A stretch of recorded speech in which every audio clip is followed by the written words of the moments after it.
See the deer on the hill right there?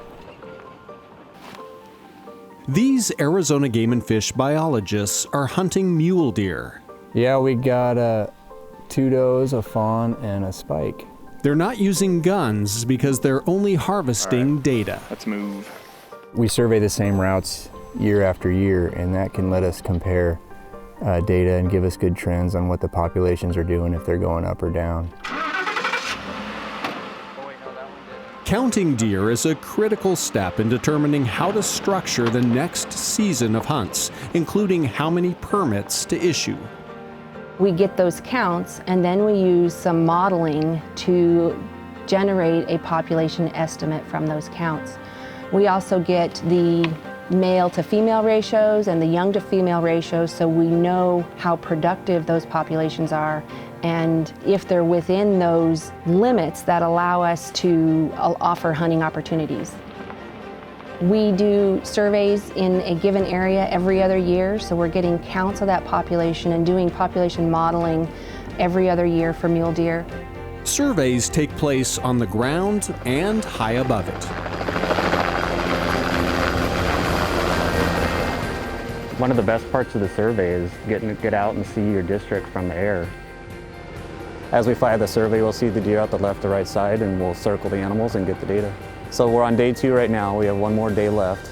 Yesterday, I think we saw about 45 deer, 70 javelina. Game and Fish wildlife managers use population estimates to make hunt recommendations, but there's much more to it than that. We also look at habitat conditions. We look at whether precipitation has been good. Are we in a drought situation? How long-term has that drought been occurring?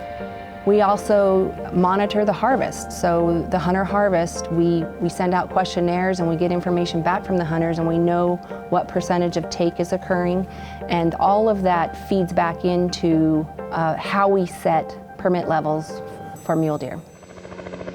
It's more than just going out looking for deer. I think that's the general's perception, that we just go out, look for deer, and then we make a general recommendation based off how many deer we saw.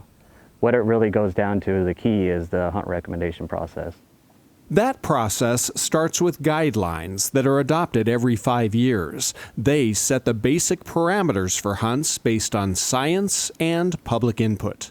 There are so many diverse opinions on whether we should be hunting or not hunting, at what level we should be hunting, and then what type of device you would use to hunt with. There are archery-only hunts, muzzleloader hunts, youth hunts, hunts with a high availability of animals, and hunts that are much more challenging. The hunters help define what type of experience that particular hunt is going to provide. Some hunters don't mind seeing a lot of other hunters in the field if it means they have a better chance of drawing a tag each year. Other hunters prefer a more selective, more solitary experience. And we see that quite frequently, where the population is robust enough to support a higher level of hunt opportunity, but because of the desires of those hunting in there or the general public, we manage it at a more conservative level. Managing wildlife for all Arizonans, conserving and protecting more than 800 species is the Arizona Game and Fish Department's primary mission. We manage wildlife in the public trust. Our ultimate goal is a sustainable, robust population that is self-supportive on the landscape. And when we can offer that hunting opportunity, we do. I'm starting to feel like we're hunting unicorn.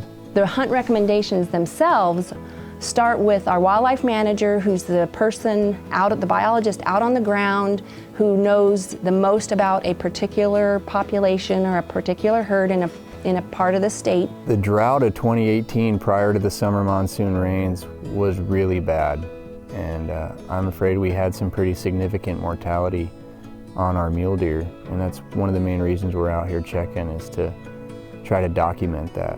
Micah White manages a section of Game Management Unit 21, which stretches from Carefree to Camp Verde, just east of I-17. Last night, I think we only had one group that found deer, and that is really rare for 21. We almost never get zeros, and so it's pretty concerning. Micah will take his hunt recommendations to his regional supervisor. Before we jump right into the recommendations, Then Amber Munig, the department's Big Game Management Program Supervisor, will meet with each regional office to examine every recommendation. Mr. Chairman, members of the Commission, the Department recommends The final step is to take the hunt recommendations to the Arizona Game and Fish Commission for approval. for the 2019 seasons, we will be looking at a reduction in mule deer permits across the state. Mainly contributed, or what we've contributed much of it to, is the poor habitat conditions from drought. The public has a very important role in every step of this process. We struggle to get our public involved in that process, and so the public input is driven by a few. And so if you want to be heard, you have to start talking to us. Game and Fish invites you to attend a commission meeting or send an email to azhuntguidelines@azgfd.gov. By doing so, you can make a difference in how wildlife is managed in Arizona.